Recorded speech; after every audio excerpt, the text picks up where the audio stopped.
Hey everybody, so today we're going to just do a real quick what sold of my eBay sales and my Poshmark sales for the first week or so of July.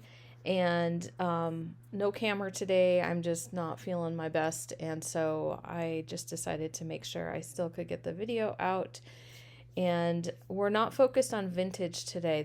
There's going to be another video later on in the week where I'll share my vintage sales from that same period of time.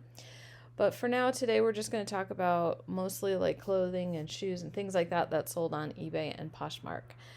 And so we're going to start with eBay, and this was a hat, as you can see. I did take a best offer on this. Someone had messaged me, and there was a little bit of delay before she got back to me. I don't know. I can't remember the story, but this did sell for $32, and it was a share hat based on her show at Caesar's Palace. And it was a souvenir. It didn't look super common, so I was super happy to get $32 for that. I paid $2 at Goodwill. Next up is this pair of 90s Gap. Okay, I said we weren't going to do vintage, but there are a few kind of vintage-ish pieces that are in here. These actually, so what happened was, I don't know if you saw that part of the video where my eBay reselling layer was being redone, and my husband got kind of overwhelmed with the amount of stuff we have. And so he was like, let's do a big sale. Let's try to clear out some inventory. So it was interesting is I did like a 40% off sale on eBay, and it didn't do so great. 40%. It was the holiday weekend, but we did sell some other items that were full price. We had put maybe 90% of our store at 40% off and sold a couple of those things, but I should say, I did a 40% coupon. So that might be something I'll try differently, is run a 40% sale and just see if the notifications, work a little bit differently as far as letting people know that the item they had watched or something was discounted. But the coupon, we didn't do it on some of our newer, most recently listed items, but some of those items ended up selling, which was awesome. But this was newly listed. I went ahead and put it in the 40% off sale. It was totally fine. I found these just recently, 90s Gap. They're linen pants. Linen is really good in the summertime. Good material to sell. I ended up only getting like $20 or something for these, a little bit less, maybe $18, which is not that great. I paid about $5 at Goodwill. I had looked at the sell-through rate when I was at Goodwill for vintage 90s linen pants, and the sell-through was like really good for that. So even for Gap, right? Let me show you the label. You can tell it's a little bit of an older label, and they were made in Taiwan. So yeah, I think eventually, I probably would have, sold these for maybe $25 or something like that. I had mostly just grabbed them because I knew they'd be a quick flip, and that's what they turned out to be. Maybe a little less than I wanted, but that is okay. I love it when things don't hang around very long. Next one, this was something my husband picked up on our road trip. I don't know, let's see. No, that part of the road trip thrifting video hasn't come out yet. And I don't think I show this because it had already sold before I recorded that part of the video. But anyway, this was a really nice sale. We were in just a little thrifting store connected to a hospital, and I know my husband had gotten something out of the case, like a slide rule, and so I asked him if this was in their little collectibles case too, and he said no, it was just over in the tools.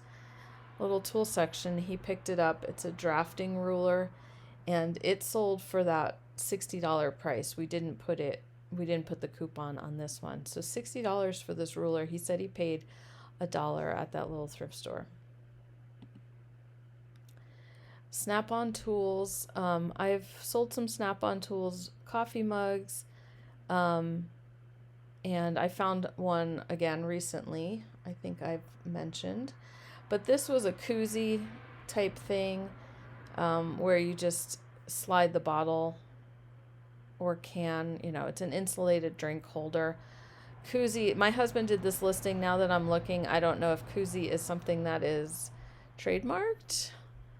So I guess we're good and that nothing happened so far with that, but it just kind of reminds me of maybe Kleenex or something like that, where koozie is probably trademarked and it's just an insulated drink holder.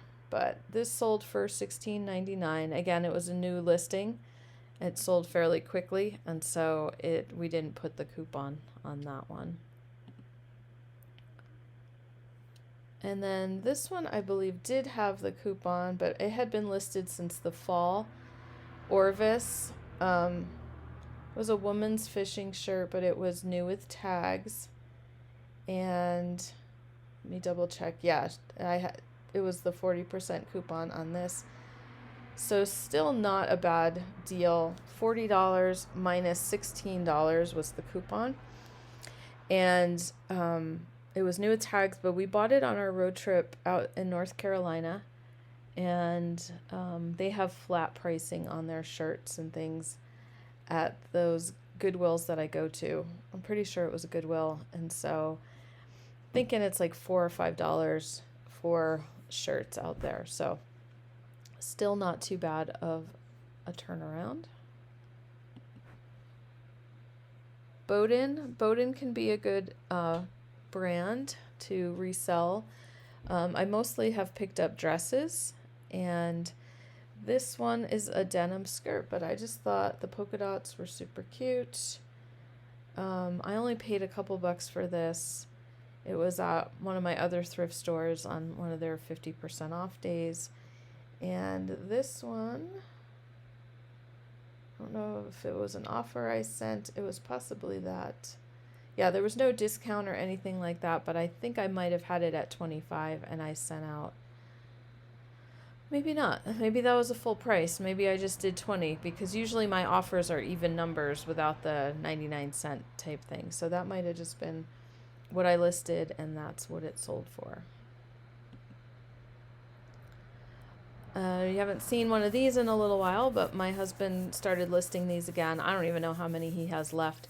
But this was one of his retail arbitrage type items, and often with those items, you're not making a huge profit on each item. You just have multiples, and they're easy to relist or to do a quantity listing. And, you might make $5, $6 on each one, but then it adds up over the whole life of the listing. These, I guess, technically would be vintage as well. They're more like a Y2K type thing, but they're polo jeans, Ralph Lauren. They are a ripstop fabric.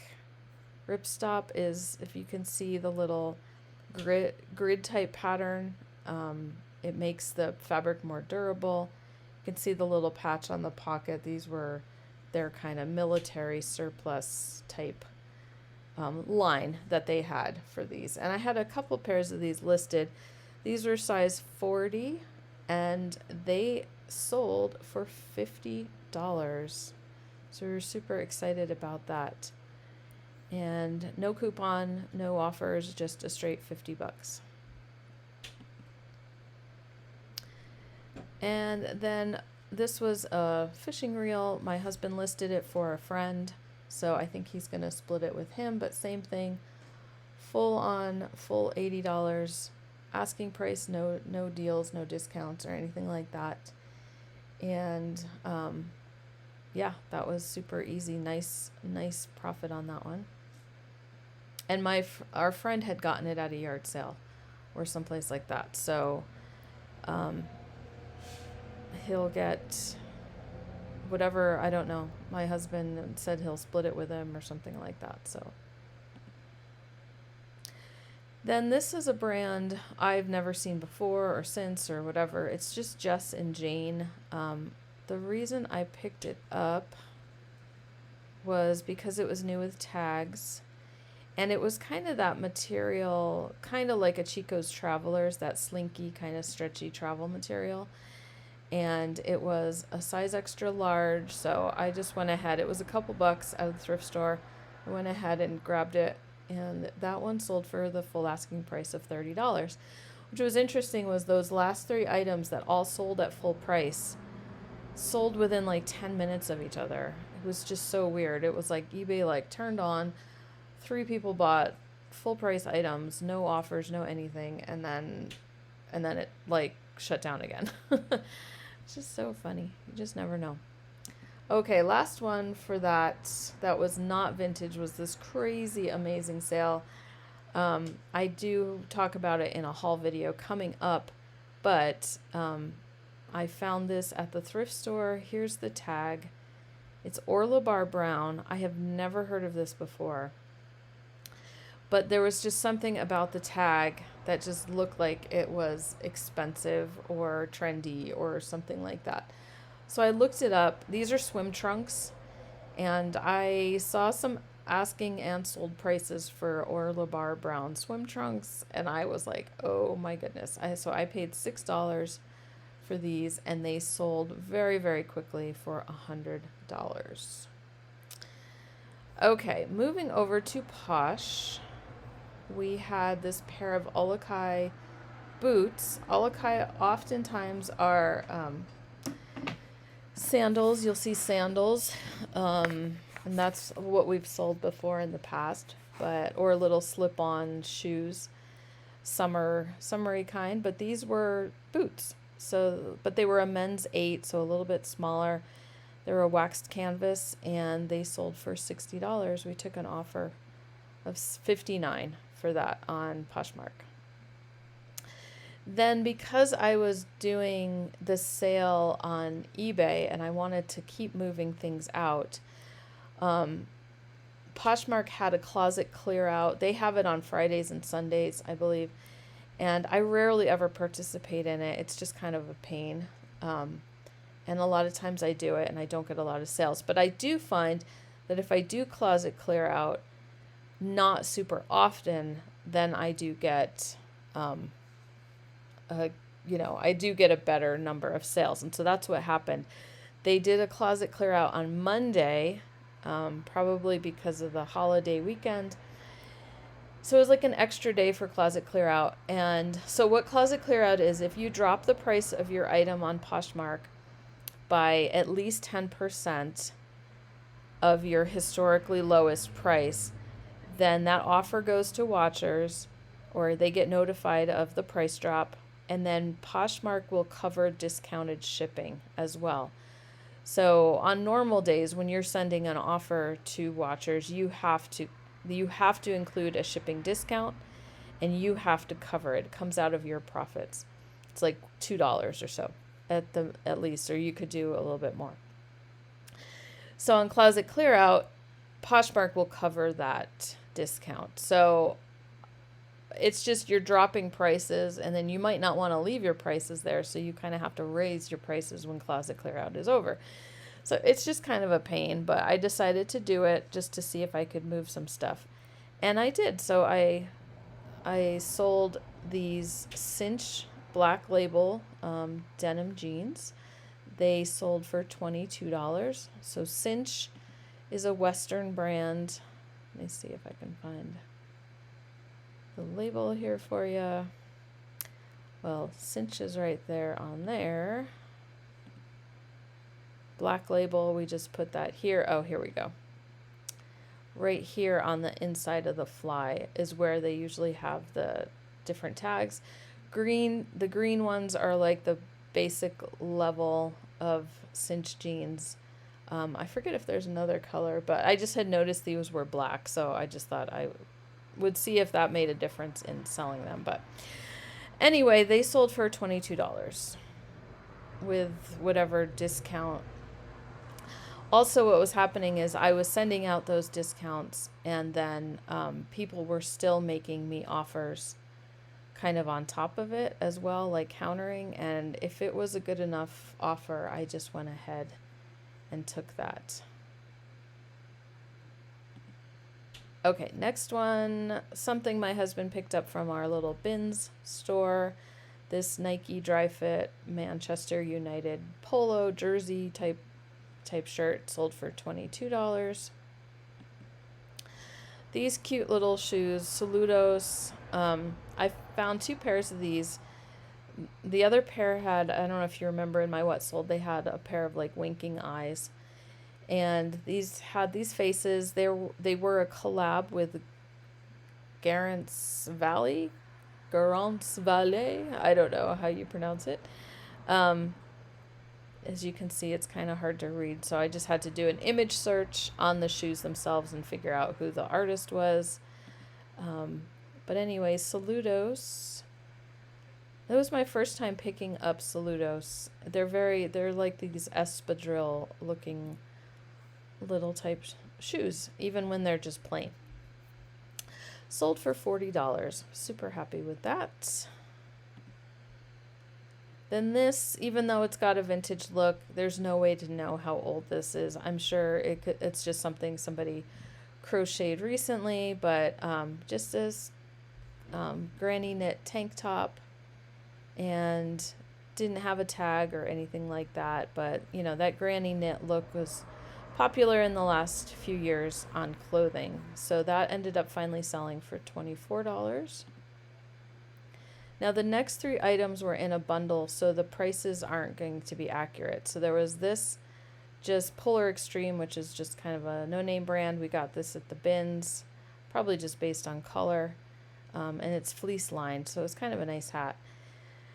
So that hat, this mug by Anthropology, and then this hat. So even though this is vintage, I threw it in this video just because I wanted to explain how those 3 items were bundled. So the prices you see aren't accurate. We just got a $30 offer for these 3 items, and we just went ahead and took it. As again, we were like, let's just move some older inventory out and, you know, get ready to add a bunch of new stuff. Link Soul got a $15 offer for this hat. It's a cap. Link Soul is a golf. They do like golf polos, golf shirts, and everything. So this one was Make Par Not War, and I went ahead and took a $15 offer on that. That was fine. And Robert Graham, this shirt was in my Hawaiian shirt haul from a video several months ago in my major Jams World and Rain Spooner haul. There was a couple Robert Grahams in there as well, and this was one of them. I finally got it listed, and it sold for $39. This was my best sale of the week, and it just still kind of shocks me that I found Louis Vuitton for the first time ever, and I got them at Goodwill. Here, let me show you inside. Louis Vuitton Paris. The bottoms looked barely ever worn. Made in Italy. And so I went ahead and looked through. I did a Google search. These were an older style. The style name was called the Damia Ballet Flats. And anyway, it had kind of the classic Louis Vuitton right here.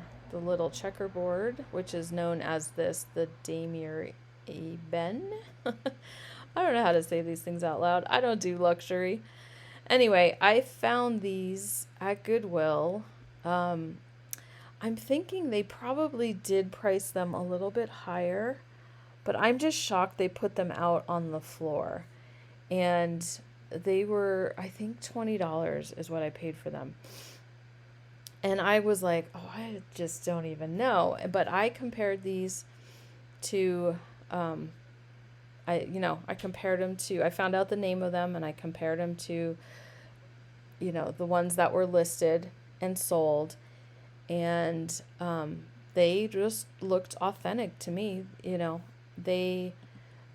None of the red flags were coming up as far as, I don't know. So, I looked up, there was things about how the script would be written and everything, and these just matched up perfectly with other people's listings. And so I just went ahead and said, you know what, let me just try this. It's an older style.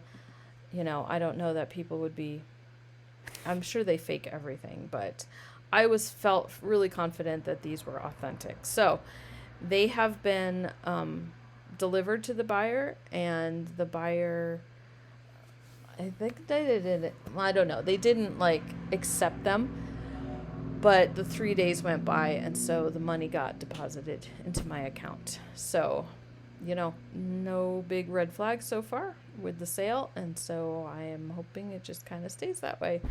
But yeah, I was super shocked to find these at the store one day. You just never know. Here was another good sale for the week. This is a wakeboard vest. There's big warnings all over it that it's not a flotation device. It's more a protection, just to kind of protect your body. It was not a collaboration. That's not the word I want. I don't know. They would just have famous wakeboarders attach their name or design a jacket, vest type thing. So Nicholas Leduc, I can't remember, his name was on it somewhere, but oh yeah, I don't know. I do this research sometimes so quickly, and now I'm just trying to look at the pictures to see if it had his name in that rating somewhere. So either that or it was based on, here we go. There's his name right in the middle. Okay, so that kind of added to the value a little bit. And so I took an offer for $80 for this wakeboard vest. A pair of clogs by Sanita. Sanita's I don't remember the history, if they were ever connected to Dansko at all. Maybe if you remember, let me know in the comments below. I remember back when I was really looking for Danskos, I would also pick up Sanita shoes. And now I just don't remember the history. And though the reason I picked these up was, pandas are all over them. But they were a collaboration with Koi, which is the company that does the nursing scrubs. So the nursing, a lot of nurses and medical professionals use Danskos and Sanita shoes and things like that. So I just thought they were cute. So on this side, you can see the little word Koi, and that was missing on the other side. But that was really the only issue with these shoes.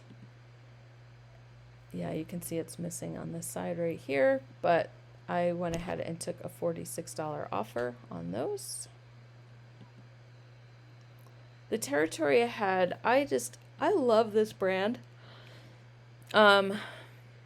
Anyway, and I thought this Southwest print would do a lot better than it did. Territory does have its following of people. Some more substantial pieces I've ended up doing pretty well selling, like a blazer or a vest or things like that. Some of the regular shirts have just been taking a little longer for me. And when this $25 offer came in, I just went ahead and took it. It was good enough for now. So just trying to move things through. Fabletics, not a brand I recommend. I only basically picked these up. They were a couple bucks. They still had the size tag inside, which was really good because it told me that the size was 1X. And so that sizing was, something in its favor as well. But as you can see, I still only got $15, so totally not. Fabletics is not really on my BOLO list or my lookout, look for Fabletics list. Not at all anymore. I think I do have another pair listed that were new with tags. I don't know that they've even sold yet, but anyway. Same thing, Columbia, these shorts, probably just picked up at the bins. Columbia is like a brand everybody likes, but it just doesn't do super hot on the resale market unless you can get it like really cheap, like at the bins or something like that, and then just flip it for $15-20. If that's your business model, that works too. These, I don't even remember where they came from, who they came from, or anything like that. And then last is cinch again. So we talked about the jeans. I do pick up the button shirts once in a while if they're a nice like geometric pattern like this. A lot of times this kind of is, I don't know, they're just, these Western shirts can be popular to wear to church, to wear to weddings, things like that. So $28 for this purple geometric print cinch Western shirt. Okay, so that's it for my eBay and Poshmark sales for the week, for that first week of July. Like I said, my vintage sales will be coming out later in the week. And go ahead, leave a comment below how your first week of July is going. Is it picking up? I've heard kind of rumblings from the reselling world that people's sales were kind of slowly starting to get a little bit better, possibly. So what's interesting is there's lots of parts of the country where school starts back up again in August. And so it kind of, people's brains kind of start to shift. I mean, I don't sell a lot of kids stuff or kids clothing, but, even colleges, things like that. So yeah, it just might be, even though it's hot in most of the country, people might be starting to think more about their fall wardrobes, and that happens sooner than you'd think. Anyway, thanks. I guess I have nothing left to say. Otherwise, this will just drag out with me like nattering on. But I will say goodbye, and I will see you later on this week.